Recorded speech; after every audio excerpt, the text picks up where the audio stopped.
Ilang beses na ba binabago ang Bible? Ang tanong bakit ba nila binabago, iyan ang malaking katanungan. Pero lumalabas pa rin ang katotohanan.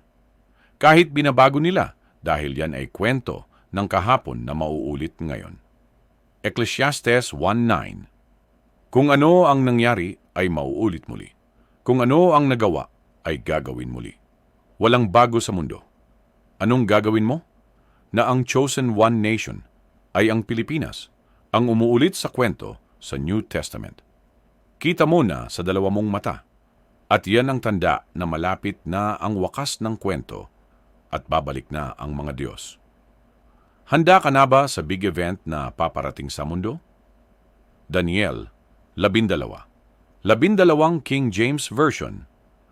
Mapalad ang naghihintay at dumarating sa 1,335 araw. Sinasabi, mapalad ka maghihintay. Maliwanag ang sinasabi maghihintay. Ang tanong, pinaghandaan mo ba ang iyong kamatayan? O naghihintay ka sa kanilang pagbabalik? Dapat sumunod ka sa utos ng Diyos kong, ano lang ang pinakain? Sinasabi niya sa kasuduan noon. Sila'y binasbasa ng Ark of the Covenant.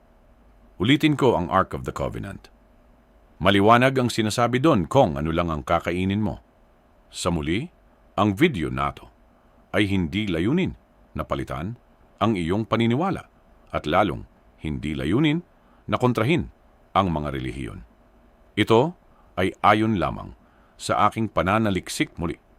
Good luck sa lahat at save yourself.